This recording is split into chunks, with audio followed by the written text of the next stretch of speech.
All right, everyone. Welcome to Rough Storyboards. We're a new podcast here on the scene where we're going to be talking mainly about things relating to comic books, graphic novels, and adaptation in media of that kind of stuff. Now, we're going to be kind of bouncing back and forth between things like that. Mainly, like for comics, we'll focus on more of the adaptations of what those are, not so much heavy storylines. We're not going deep into Marvel or DC's deep multiverses of certain issues and stuff like that. We're talking more about what these are being adapted into, and this can go anywhere from movies to video games to TV series to things that's coming out pretty soon. But I'm not the only one here. I'm joined by my longtime friend and fabulous co-host, Wenu. Wenu, say hi to everyone. Hi, everyone. My name is Wenu, and me and Alex have known each other for quite some time, wouldn't you say? Yeah, say quite some time. Pretty much about almost 8 years at this point. Wenu and I, we met when we were in college. We both went to college at Georgia College and State University, now Georgia College, down in Milledgeville. So we were the class of 2016, and we were down there. We met as freshmen in 2012. And how we met was actually kind of funny, because Wenu and I talked about this, and we had a few different versions of what the story was before we finally got down to the actual brass tacks of what it was. Right. Because at least in my memory, Wenu and I, we lived in the same dorm house, I believe. Were we in the same dorm house? We were in Foundation, right? We were in Foundation freshman year. I was on the third floor, and you were on the second floor, I believe. No, I think I was on the fourth. That was pretty high, but then I had to move out for other reasons. Were you on the fourth? That's an extraneous detail, but that was usually the clear idea is that we first met while we were in the same dorm.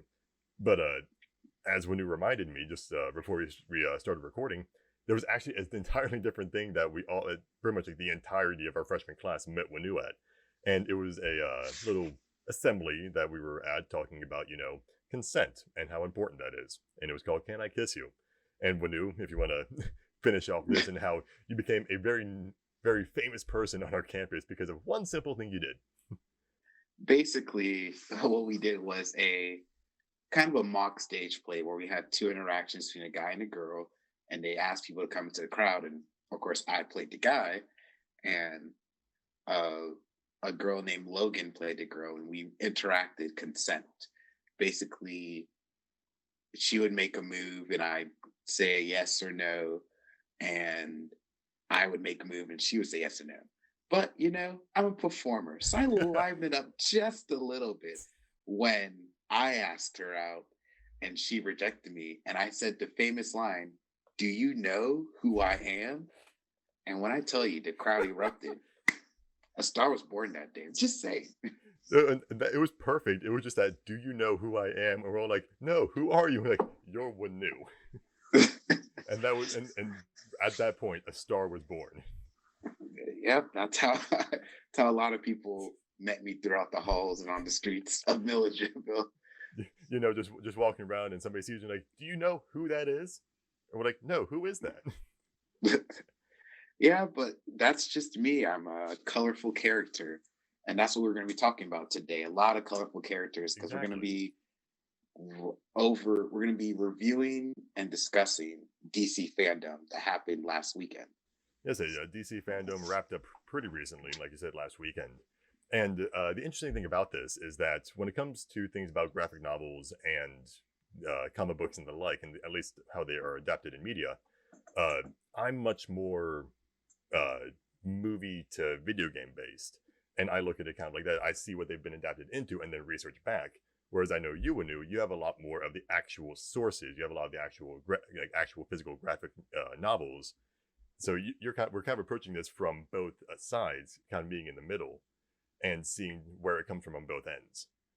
Yeah, I love comics. You could say we have a plethora of knowledge. We do. I mean, we both have a couple of rough edges here and there, but they complete each other. They get smoothed out over time. Nothing's perfect when they start. Yeah, I'm not going to say I'm a Wikipedia of knowledge when it comes to comic books. Neither am I. But we do our research. We do our research. I love reading them. Comixology is your best friend. Digital is the way to go. But also go in store. Go support your local comic book stores, guys. But yes, all of that aside, let's dive into DC Fandome.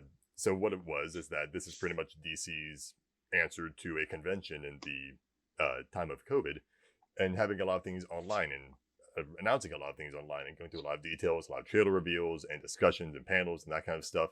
Stuff that San Diego Comic-Con tried to do, but I think DC Fandome kind of did a little bit better because they planned for it to be online instead of something that was a convention having to resort to going online. Yeah, and more importantly, for all us fans, DC Fandom actually had announcements. It delivered.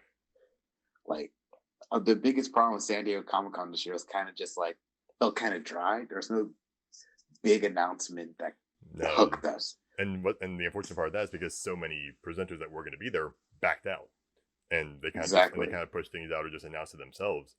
But they had to back out of San Diego Comic Con, which really diluted what the experience was meant to be, which is kind of upsetting. But unfortunately, it was a victim of circumstance. So hopefully next year, if things are better, they'll be more planned and more ready to go with it. Right. Yes, so diving into DC Fandom here, and we have our lovely list of bullet points and things to talk about. And we have a few things to touch on, and we have a few more major discussions that are coming up. And the first thing to talk about, and this one's going to be relatively quick, and we'll get both of our points of view on this, is an announcement for Wonder Woman 1984. Now, we know that this one's coming out relatively soon, and the trailer wasn't, I wouldn't say it was anything like shockingly new. It was just a dedicated trailer for Cheetah. Yeah.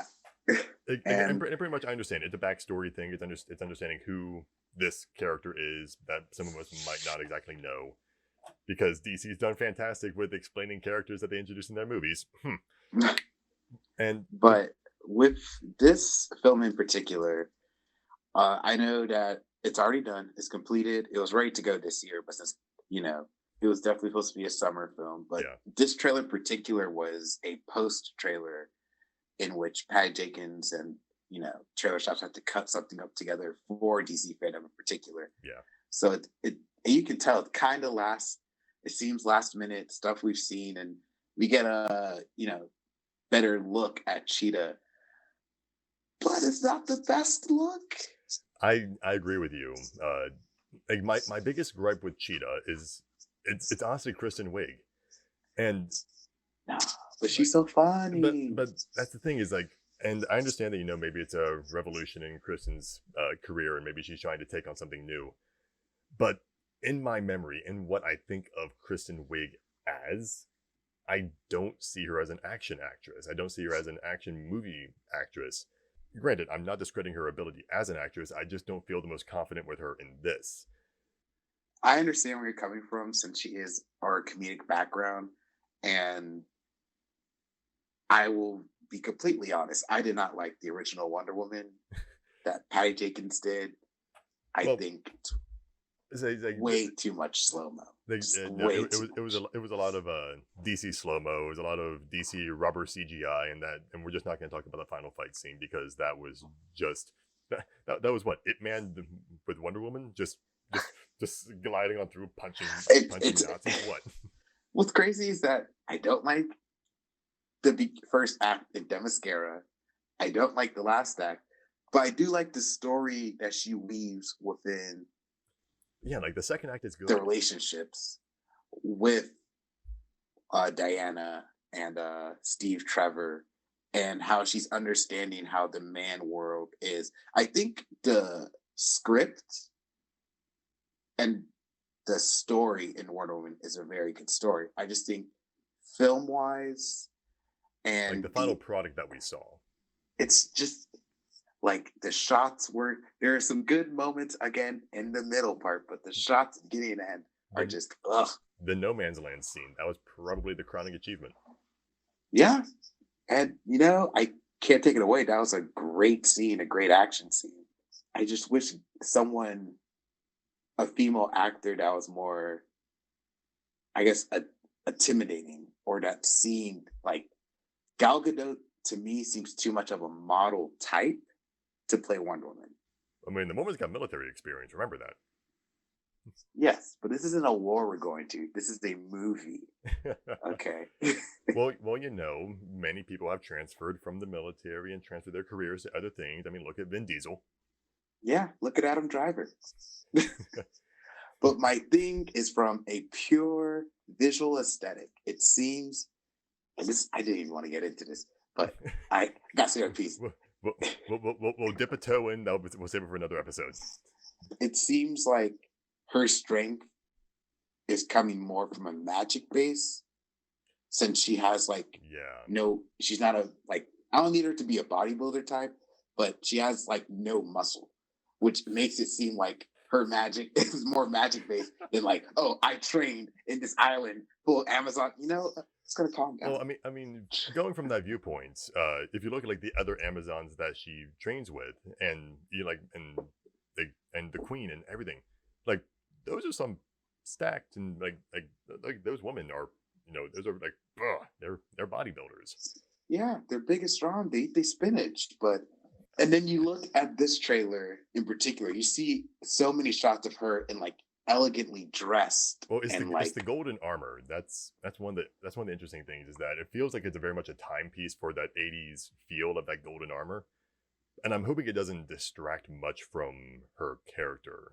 Hopefully. That distracted me from that trailer, I'll tell you that much. Ugh. Well, take that off. It did not look good. It looked like how we look back at how the Avengers costumes are. That's kind of how it looked. It almost looks like Tony Stark's original Iron Man costume for the first Avengers, or even the first Iron Man.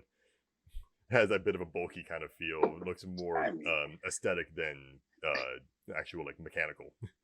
But even Captain America's outfit was we're getting sidetracked in Marvel talk. DC. Listen, that is America's ass. Wonder Woman 1984 still got about another month until it releases, so it's got time to explain a little bit more or try and build up more hype. But moving from Wonder Woman and Themyscira all the way over to Gotham, WB Montreal, the studio behind the unfortunately kind of underrated Batman Arkham Origins, which is a better game than most give credit for, announced Gotham Knights, which is their next big game that they're releasing. A lot of speculation was that the game was going to be another Batman Arkham style game following Batman, but mainly focusing on the Court of Owls, which is a fantastic Batman storyline because it's kind of it's Gotham's ultimate underground society. That's the Court of Owls. They control almost everything that's in Gotham, and it's Batman having to take them on.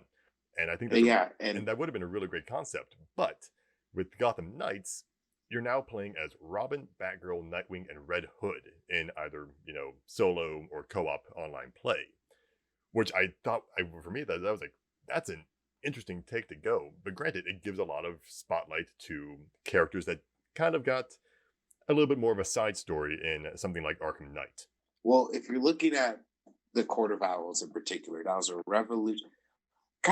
revolutionary story within DC for the New 52 run, which kind of hated by most people. But regardless, this is kind of crown jewel New 52, Scott Snyder, Greg Capullo's Court of Owls, Volume 1 and 2. And in that story, like you said, this is this underground organization, and it kind of deconstructs the Batman character who we thought initially was the guy who knew Gotham like the back of his hand, the guy who knows every nook and cranny, and how he missed this huge blunder that would carry on. It flips everything upside down. Yeah, and a lot of people after that have used that kind of a concept to kind of deconstruct Batman, Sean Gordon Murphy's White Knight, or the current Three Jokers war that's happening right now. Yo, that stuff is James crazy. Time the Third. That Joker war is insane. Yeah, I think it just missed. Yeah, the Joker war by my boy Jorge Jimenez, one of the best DC artists. I mean, let me tell you something about Jorge. That man can draw fluidly. Art's fantastic. And you gotta give credit where credit is due. And exactly. Those artists, while they're appreciated by the proper fan base, need to be more widely known. I mean, come on. Follow them on Instagram, guys. It's a treat. It really is. And with this game, you get to play the Bat family sans the Bat. You know, they showed a lot of gameplay with Barbara Gordon, aka Batgirl, and Robin on the side. And you know, in the trailer, they have the oh so beloved Dick Grayson as Nightwing and Jason Todd. Like it's solid gameplay, and like that's an appreciative thing, especially for gameplay trailers nowadays. Is that if you're gonna show something, you either explain this is really really early in development, or you show something that's really crisp and say we're making this even better. Exactly. And did they announce? I know they have multiplayer, but did they announce offline co-op as opposed to online co-op? I don't know if they've announced something like couch co-op. Right now it says playable solo, or with 2-player online co-op. I suspect that they'd easily be able to incorporate something like couch co-op. Not sure if that would be something that'd be more like a split screen kind of deal, or potentially kind of like some of those games where it's more of a pulled back view where you can kind of see them each going around, where you can kind of walking around in the same area just with boundaries. So like Ultimate Alliance, yeah, like Ultimate Alliance or games like that. So it's unclear what it's going to be currently. I feel like they could easily do a vertical side-by-side co-op kind of experience, but that just remains to be seen. Maybe that'll be a day one patch, who knows.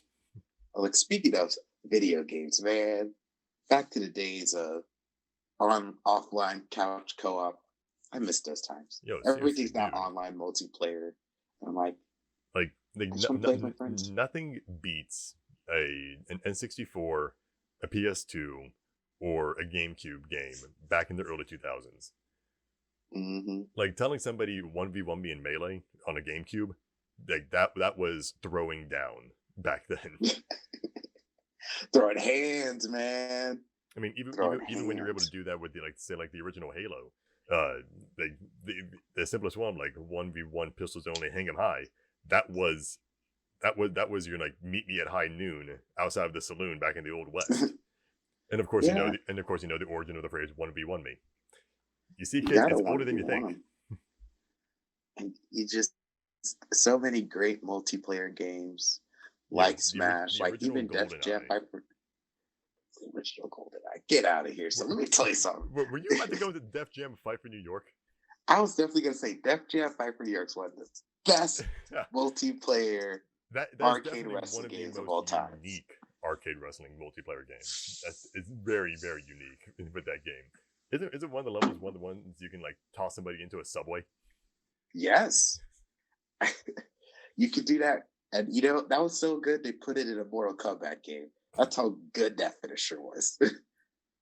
Yeah, so I'm just hoping like we get fun gameplay like that. I feel like definitely a lot of games are kind of they take going into pretty seriously. Yeah, they take themselves way too seriously. And I miss that arcadey type game where you could just stick around within that world. But definitely just the ability and just to be able to just team up, load a game, player 1, player 2, go in and just mess around. It's fun. Like that era of gaming, it's kind of making a comeback in a way. The Switch has kind of been able to incorporate that in some ways, both like on couch and even online combined. But just the pure era of, hey, here's the console, here's 3 controllers, go have fun. But moving from that video game into something that I noticed that I think was a really pleasant announcement, especially for the sake of nostalgia, was that Milestone Comics is being revived with Static Shock as a comic and a potential movie. You know, I want to be excited. I really do. I do too. And that just hit nostalgia for me because I remember that TV show. I remember the cartoon. But here's the thing. We've been here before. We've been down this road. They revamped Static not too long ago. I think 2010. In 2010, they revamped Static as a comic book in DC. And they tried to put him into other things, like he was in Young Justice. And he was another cartoon I cannot recall. But DC has tried to use the Milestone universe in its own verse. And they failed because they never back it up. They never make it a huge deal. Well, now just they have. here's Static. And you're right. Now it's a big deal. But also, I gotta see the results. I would love Exactly. a Static Shock movie. I would love a new Static Shock comic. But you know what's the the best reveal in that panel was? Is that they're going to bring back all of the old 90s milestone comics and let them be available on digital and reprint. They've been out of print since like 2004 or 5. And So for you being the collector, you're like, I need to get my hands on these, but the only ones are these old ones that are probably pretty expensive. they did I think a trade paperback of a Static book in like 2006 or 7 to match the TV show. But it was weird. It had like the first couple issues of the old 90s run and then like the last couple issues of the latest run. And it was a weird amalgamation of the two. And I'm just like, I just want to get that sweet, sweet McDuffie Dakotaverse. Yeah. Y'all know about Dwayne McDuffie, but y'all seen a lot of his stuff. He worked a lot on the Justice League and Static Shock cartoons, big part of the comics. If you want to learn more about Milestone Comics, I think AMC did a great documentary on it the name escapes me, but AMC, and so did Sci-Fi. Sci-Fi also did a good documentary on Milestone Comics. And it's a very interesting tale of just a couple of friends coming together who wanted to draw comics and write stories more about people like them. And hey, just get it done. A group of people with a combined vision, they can do a lot. Exactly. Yeah, definitely going to be excited to see what that yields. Now, our next bit of news. This one, I don't know how much I want to spend on this, how much time I want to spend on this, because hooray, the Snyder Cut got another trailer. Hooray for Zack Snyder recutting Justice League, which was already a pretty tough movie to watch back in 2017. Wenu, your opinion? People dislike that Justice League movie. I think it's okay. I think it's fine. It's better than Batman vs. Superman. I'll give it that. Weirdly enough, I actually kind of enjoy Batman v Superman. The director's cut, the 3-hour plus movie. Yeah, the director's cut that you need a bathroom break in the middle for because it's, the 3-hour long version that actually explains the plot points and doesn't just hinge on Martha. Why are you saying that name, Martha? Doesn't hinge on that. The story, not the best.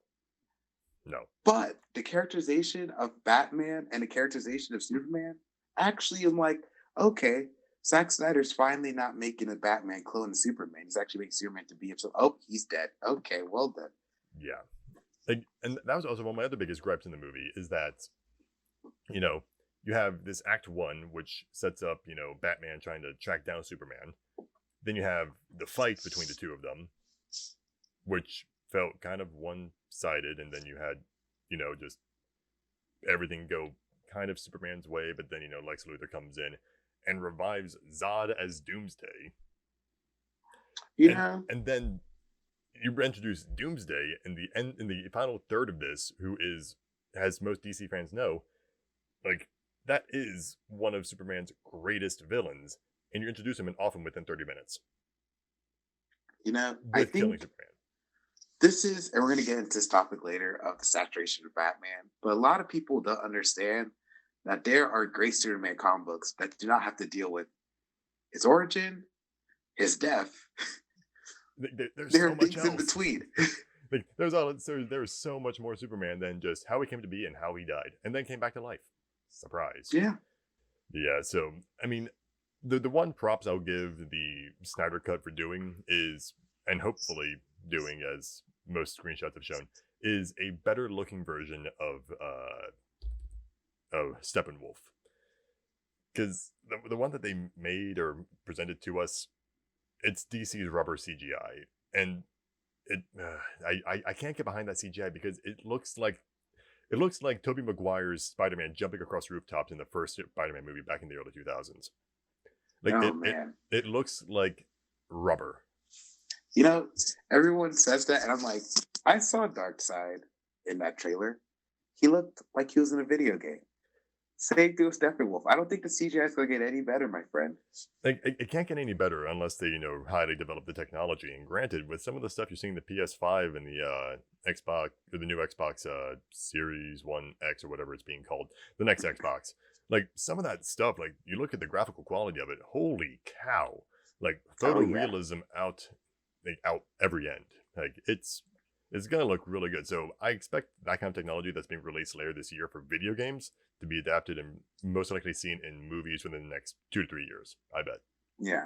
And I guess my thing with the Snyder Cut is that all of the scenes that are in there don't really add much of anything except for the cyborg stuff, which I'm excited to see. Yeah, since Ray Fisher has been running his mouth. Yeah. like Cyborg didn't get enough in that film. I mean, neither did Flash or Aquaman because their movies were coming after the Justice League. Flash movie coming. We'll see. I mean, the Flash is getting more exposure and definition in the CW verse than movies. We saw another trailer for Black Adam starring everyone's favorite multi-million superstar, Dwayne "The Rock" Johnson. And I feel yeah, The Rock. So can you smell what The Rock is filming? And I have good hopes for this movie because The Rock does well in things that he does. He comes to it with a sense of charisma and understanding of what the character should be. Granted, it will be potentially kind of like The Rock as Black Adam, not the character Black Adam. But I still feel like he's going to stay sourceful, true to the source, and deliver upon what the character should be. And granted, he's going against the Justice Society of America, which is, it's not the Justice League. It's Atom Smasher, Hawkman, Dr. Fate, and Cyclone, amongst a few others. Whoa, Dr. Fate. And that's the one I'm most excited for is Dr. Fate. I mean, seriously, like, give me that helmet. Let's go. I mean, it's a great design, cool costume. Never read a Dr. Fate comic, but I've read him in a lot of comics. I probably read maybe 1 or 2 Dr. Fate comics, but never really dedicated myself to like a full storyline of it. But I do like the idea of the character. Yeah, I mostly know my knowledge of Dr. Fate is mostly from the Justice League Unlimited TV show.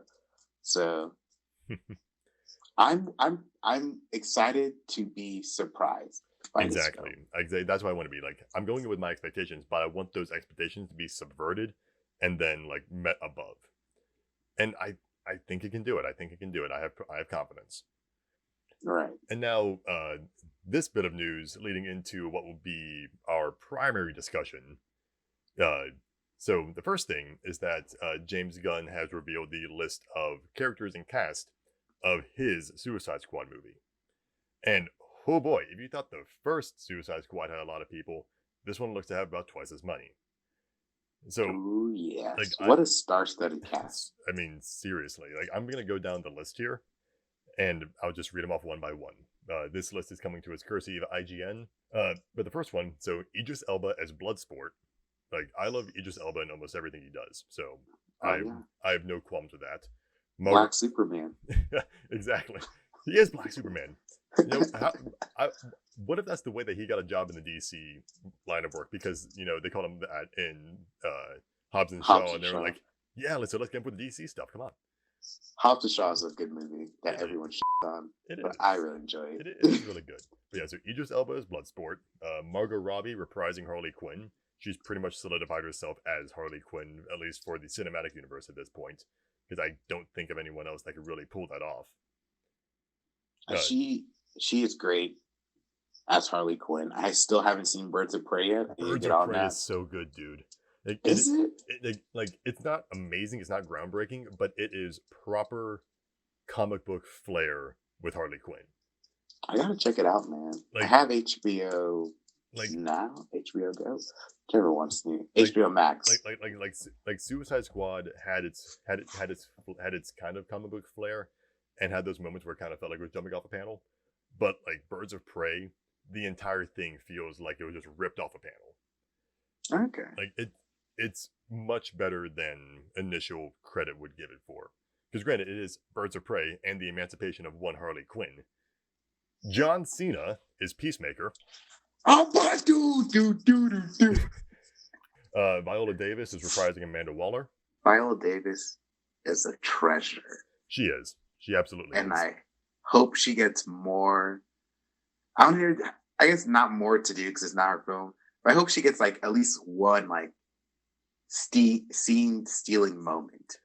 I think she will. I feel like she's gonna have that one moment that is, it is her scene and she owns it. And then Jai Courtney reprising Captain Boomerang. That'll be fun. One of his best role. Yeah, absolutely. Joel Kinnaman again as Rick Flag. If you ever want to figure out why the editing is so bad in the original Suicide Squad that came out, look at Joel Kinnaman's hair as Rick Flag. That man has so many haircut changes in that movie.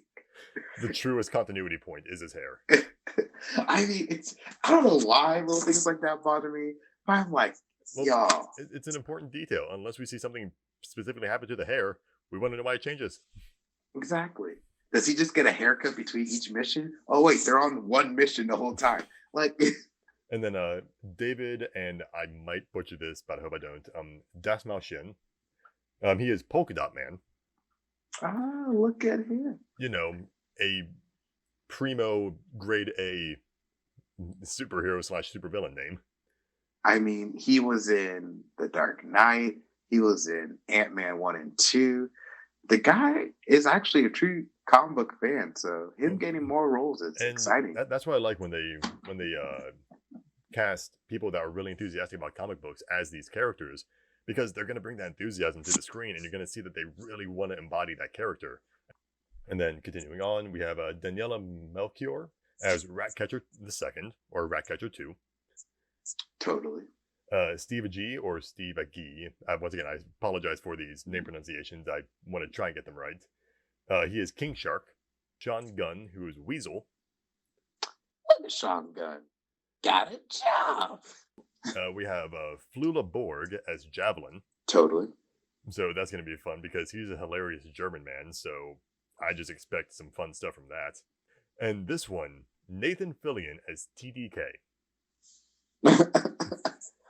Nathan Fillion as TDK. I bet he's going to die in the first 10 minutes. I just have a feeling. It's going to be an amazing cameo, and that's going to be it. It's going to be like Brad Pitt in Deadpool 2. I can't wait to see all the Deadpool brackets for each character of the Suicide Squad. Like, who's going to survive in the first act, second act, third act? Who's faking it, guys? We'll see when we see. We have Peter Capaldi, formerly of Doctor Who fame and other famous overs there across the pond. He's coming in as the Thinker. We have Pete Davidson as Blackguard, or Blackguard, but I believe that's normally pronounced as Blackguard. What a great guy, Pete Davidson. He's definitely climbing back up the rungs. He had his falling out a few years ago after the whole Ariana Grande stuff, and he's definitely pulling himself back up. King of Staten Island was solid. Yeah. And then Alice Braga as Sol Soria. That's a great name. Great comic book name.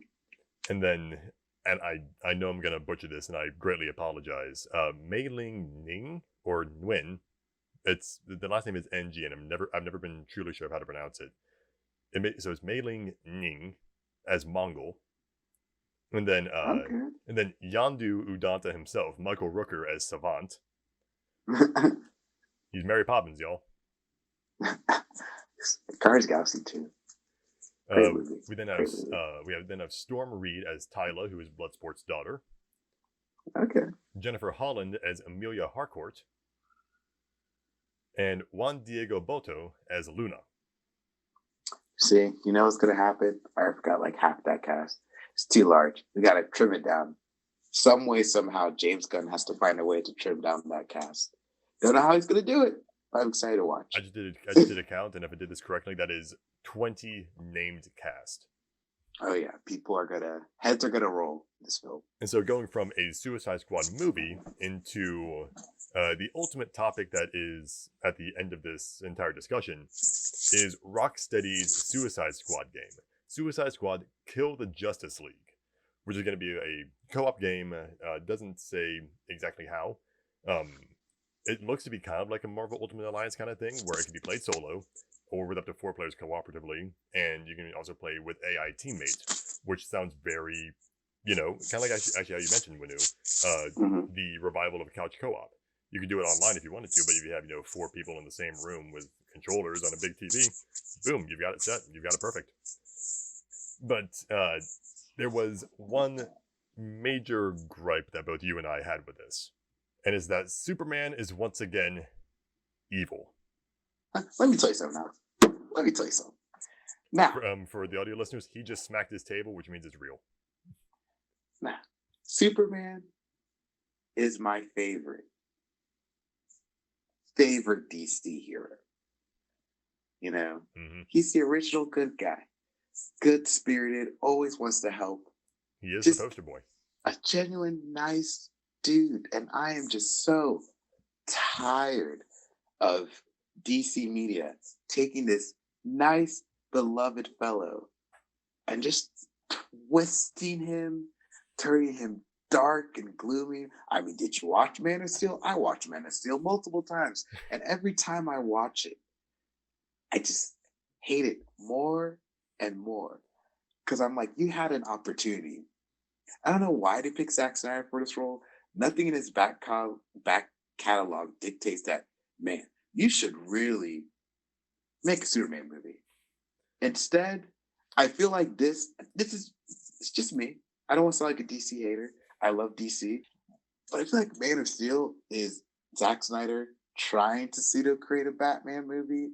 Because in that, Superman is very dark and gloomy, and he has a bad past, and they killed Pa Kent in the dumbest way possible. I mean, they're going to discover you, Superman. They're going to discover you, Clark. Superman is faster than a speeding bullet. You could have easily just, boop, boop. The amount of people he could have saved in that, including his own family. That's what they want to do. My main issue is that the film as a whole, the cinematography is very dark, muted colors. Oh, it's very its color saturated palette is not, in a sense. Its color palette is not expansive. It's very much gray. And the dialogue is so stiff. It's so stiff. The amount of disregard they had for collateral damage. I mean, granted, I don't want this to be sounding like comparing Marvel to DC, but Marvel has addressed multiple times in multiple movies their collateral damage of previous actions. Whereas at the end of Man of Steel, he levels a few city blocks in Metropolis and just flies away. First, he has to go kiss Lois. That's all he cares about in the Zack Snyder universe. Yeah. He cares about Lois and his mom. That's all you get. Martha. Mm-hmm. Martha! Say Martha! And you know what else? I don't understand why he has to be such a jerk. Oh, these people are talking trash to me in a bar. Well, I guess I'll go destroy his truck. Because that's what Superman does. He's petty. He's a petty, gloomy, down on his luck fellow who gets saved by this spunky, not really spunky reporter that got abducted by aliens and this whole contrived, because they're like, we need to make it more realistic.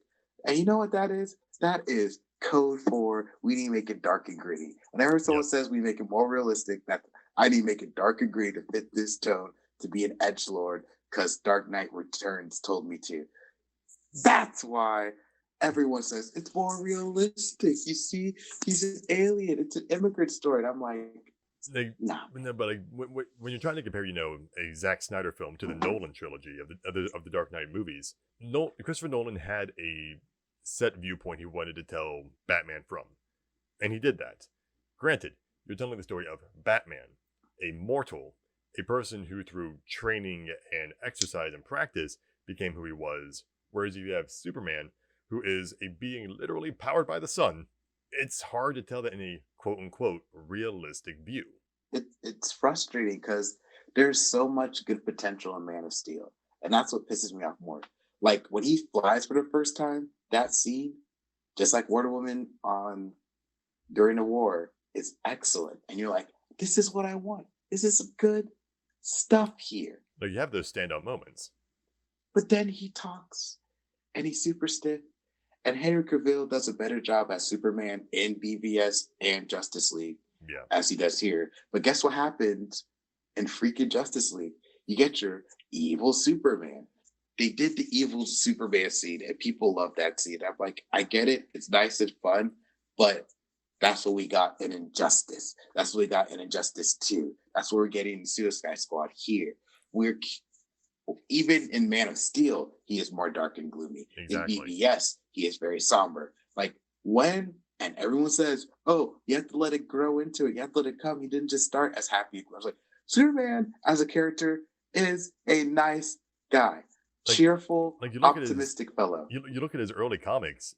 Yes, you have to understand that he does come from a planet that is no longer there. He is the last of his kind, quote unquote, until other Kryptonians arrive. Surprise, but like he has a bit of more of a somber beginning. But you look at a lot of those early comics, he's not moping around. He's not down on his luck. You look at the colors of those comics; those colors cannot be that sad. Unless intentionally made so. Superman in the beginning wasn't, as you say, dour or down on his luck. He was the Man of Steel. He was, he could leap taller than a building. He could run faster than a speeding bullet. He can stop a train with one hand. Like he was, not to say perfection, but the epitome of like optimism.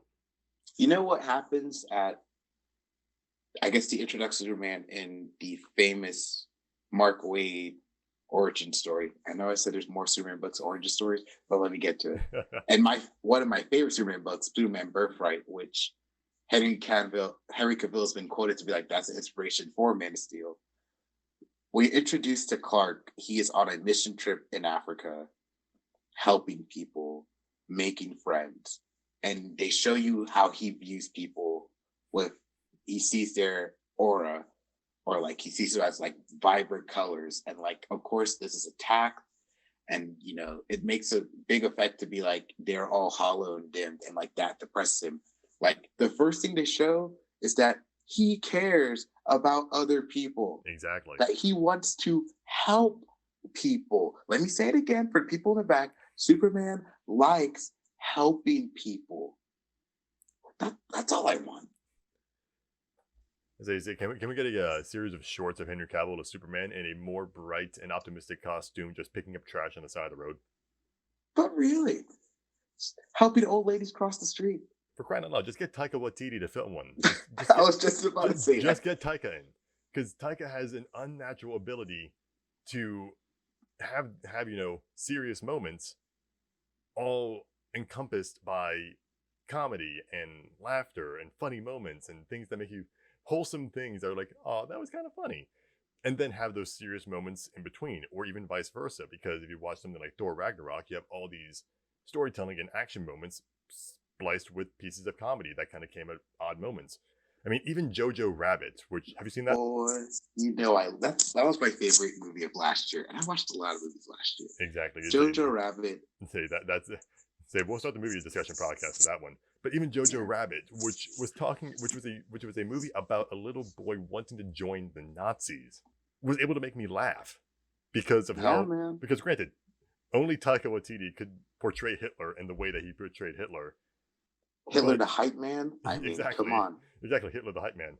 But it was such a movie that tackled such an odd subject that many don't like to go near, and approached it with a comedic side and a serious one, because it's all being seen through the lenses of this little boy who sees the world still as bright and happy, even though World War II is going on.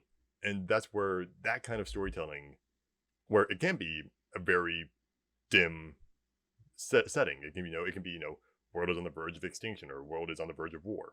But you have someone like Superman come in to be that beacon of hope. But like have him come in not as, well, if you're all sad, I guess I'm sad too. Have him come in and be like, hey, don't be down on yourself. Here's how we're going to fix this, and fix it. Yeah, I guess my thing is that with the Christopher Reeve's portrayal and the Brad Ralph portrayal, like Superman was a nice guy, but he was a very not stoic, but mostly idyllic type of character. And I would like Superman, make him a little more bubbly, make him a little more approachable as a character, as Clark Kent, and then you can have the stoic like more iconic Superman, but you will understand him as both if you can get an actor to play him as both, as the more bumbling idiot that he's not idiot, but bumbling fool that he's portrayed as Clark Kent, fumbling around, and like the stoic, optimistic Superman. But make sure you show that they have traits of both, like comedy, kindness, helpfulness, but also the has to comedy, has to win. I think Taika can do that really well.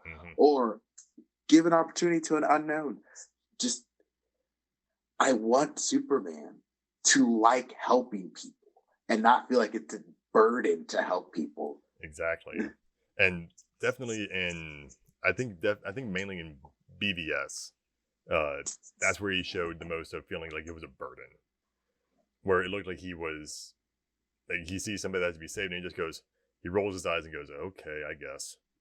Instead of, the old style, or I say old style, but the older comics where, he is superhero and catches somebody yelling, help, save me, and he just turns his head and just zips off to help him.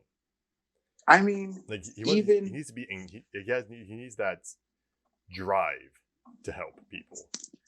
Even Tom King, the PTSD master himself, who just loves diving deep into characters, made a Superman book. I think it's up in a way. It was for the Walmart deal. He made a Superman book that's all based on Superman trying to find this little girl in the world. And it is so sweet. It is so nice. Give us that wholesome content. Like, take that book, animate it, and make it a feature-length film. But like, give us that wholesome content that makes us go, yeah, Superman. Yeah, and he gets frustrated in the book. He gets mad. Superman has more than one emotion. I just want his main emotion to be like, hey, I like helping people. That's it. That's all we're asking. It's not too much, right? Yeah, I don't want it to be like, oh, but he would be a god amongst people, so he would look down on them, or he'd be revered as a god. He'd be that super weird. That could be an interesting story. Superman's like, I'm just trying to help people, but I've been made into this iconography, and I'm feeling the pressure of having to hold that image up. That's a very good story to tell. But you have to start with Clark Kent just wanting to be this Southern boy, Midwestern boy trying to help people and having to step into these large shoes as Superman. I think that would be a fantastic film. Exactly. It's the burden of carrying hope on your shoulders when, in all honesty, you strive to be a simple person. Yeah. A simple person with day-to-day needs, but you have to step into those shoes of you are some people's answer to their troubles and the burden that can bring down in a person. But also the satisfaction, or at least the hope that one can give by being that person. But by like diving into the psyche and how that affects somebody. Where like it's not what they want to be doing, but they want to, but then they have to deal with, once more and more people want that or need that, can he match up to their expectations? Yeah. I mean, Superman feels pressure too, guys. Exactly. Like, he feels pressure. Everyone thinks he's just this overpowered. You can't write Superman, he's too overpowered. I'm like, have you watched any anime ever? Yeah, I'm sorry, overpowered. There are multiple forms of kryptonite that can cripple him. Yeah. Like, he's vulnerable to magic. There are stronger people in the verse that are equal or stronger than him. The thing about Superman is that he never gives up and he always perseveres. Because he has to. He is that symbol of optimism. Like he's the last bastion of hope that we have. Like he's one of those, like, I can't give up because people are depending on me. Yeah, and you know what's a fantastic scene showing that? Once again, gotta quote Marvel, but if you watch Endgame, there is a person, maybe similar, I don't know, but he's the last bastion of hope and he can't give up. So when he, puts on his shield, his broken shield, and he stands up to that huge adversity, don't tell me you didn't feel a type of way. Don't tell me you weren't emotional when that last light was cast on him. I was emotional. I mean, the Marvel studios have done so much with Captain America, who, like Superman, was casted, who was typecasted as a Boy Scout. That people were like, we can't do much with him, and they're like, no, we're gonna take this character and his actual character development and have him face adversity through the reality of the realm of, the government's not always on your side. Your beliefs aren't unshakable. Sometimes you have to fight for you can either fight for what's right or fight for what you love. Like, they add all these intricate concepts to Captain America to flesh him out, and he is arguably one of the best characters in the MCU. But with Superman, they bring it back. Seeing Superman evil is fine for a one-off or a side universe. That's why we have Ultraman in Earth 2. And if you haven't seen Justice League Crisis on Two Earths, just go watch that. I'm going to be toting a lot of the animated movies because I think a lot of them are very good. And I feel bad because I didn't mention earlier the Wonder Woman stuff, but Wonder Woman, the animated movie, is my favorite out of all of them. And I think that Wonder Woman is powerful, is a badass, and also elegant.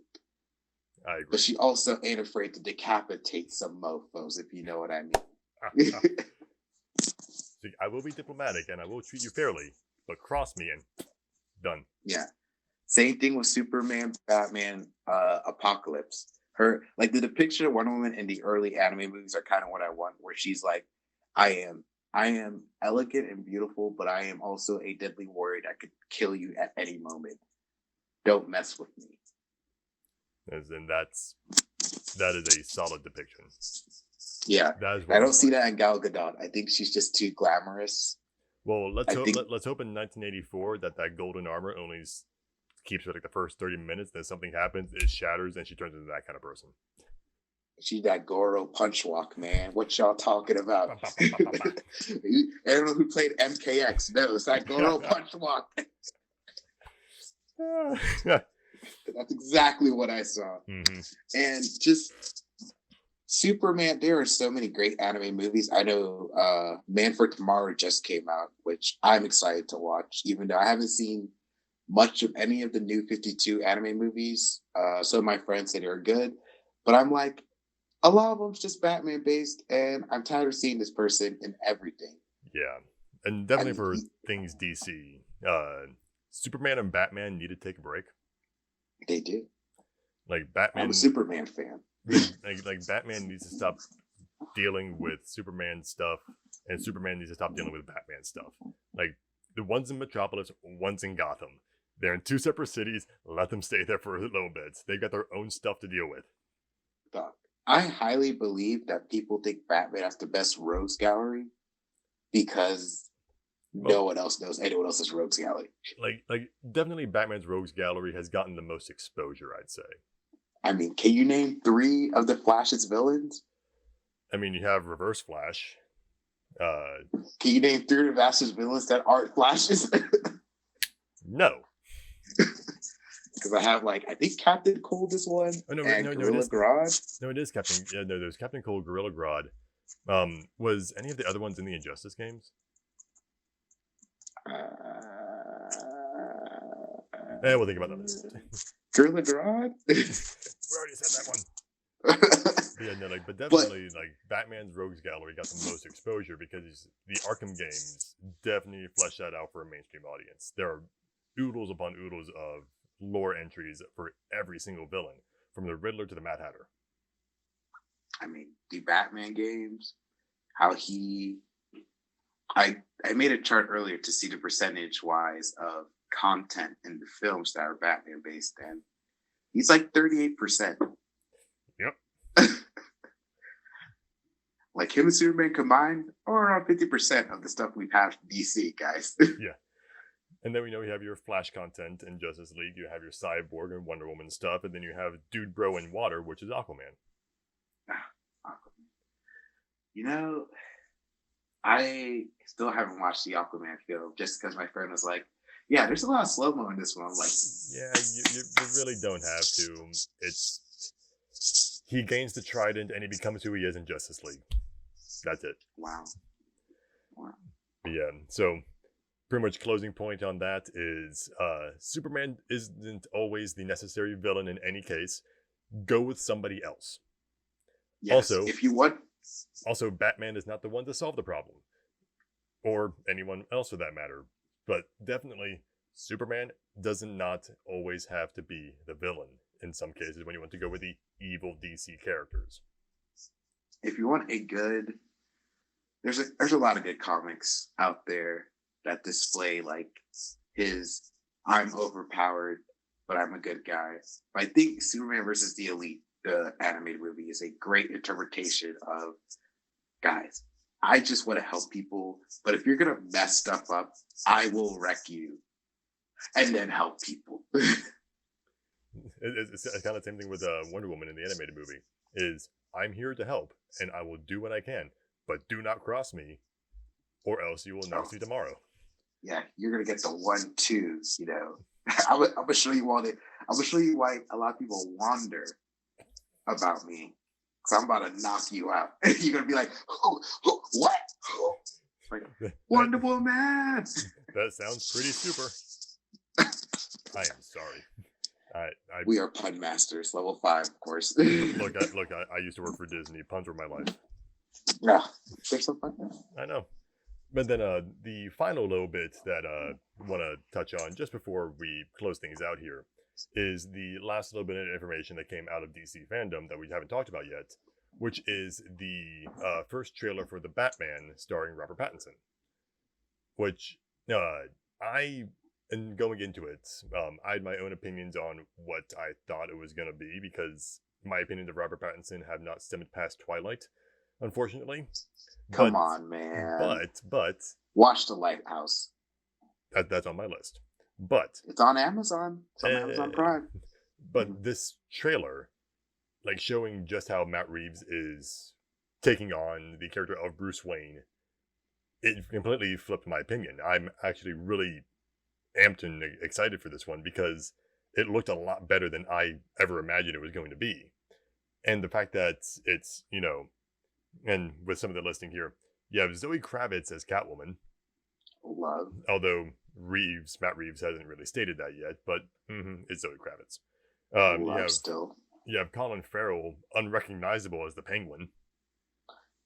Weird choice, but okay. It's a weird choice, but it's a villain we haven't seen since Batman Returns. Mm-hmm. And then we have Jeffrey Wright as Detective Gordon. Fantastic casting. And then there was some images and things released that also show specs of the involvement of the Riddler, which that one hasn't been seen since I believe that was Batman Forever with Jim Carrey. Yeah, I think Paul Dano is gonna play the Riddler. Yeah, I think it's Paul Dano. Yeah. And with that, it's definitely still a dark, well, what can we call it, a dark take on Batman, even though it's anything with Batman is relatively dark to begin with. But at least how they're approaching it, where it's not so much I am multi-billion star, enterpriser / vigilante. It's actually, I think it's going to show a bit more of his detective side, which we know he can do. He is usually quoted as the world's greatest detective. And not many films have really shown that. In the games, in the Arkham games, you can enter detective mode in there and solve cases and collect clues yourself. Granted, there's a lot of hand-holding in that process. But in the movies, at least, there's not much Batman detective work. And with this one, I really hope that they show more of that glimpse into the side of his personality as Batman. I'm so excited. And I know I've done a lot of Batman slander. And I know I showed a lot of Batman hate. I love Scott Snyder's Batman run 52. White Knight is probably my favorite Batman book. Batman v Superman movies are Public Enemy and Apocalypse are all good. Dark Knight Returns, great movie. I hate the Joker. I hate that movie so much. Nolan's trilogy, really good. But this right here is what I want from a Batman movie. Nolan has a tendency to make things a little too clean and a little too convenient. Yeah. To where it's, it's known. Like, he has great dialogue, great storytelling, but his characters aren't the strongest. They are pretty one-sided. There's not much depth to them. Yeah. And for The Dark Knight, that works with the Joker, because you don't really need to know much about him. Just so you know he's the Joker. He's got to mess stuff up. But Christian Bale's portrayal of the Batman, it's solid. What they're doing, especially Matt Reeves, y'all don't understand how great Dawn of the Planet of the Apes is as a movie. I mean, we got Rise, and that was a very good movie. But to see a film that is completely driven by a anthropomorphic figure that's not human at all, Caesar, was revolutionary.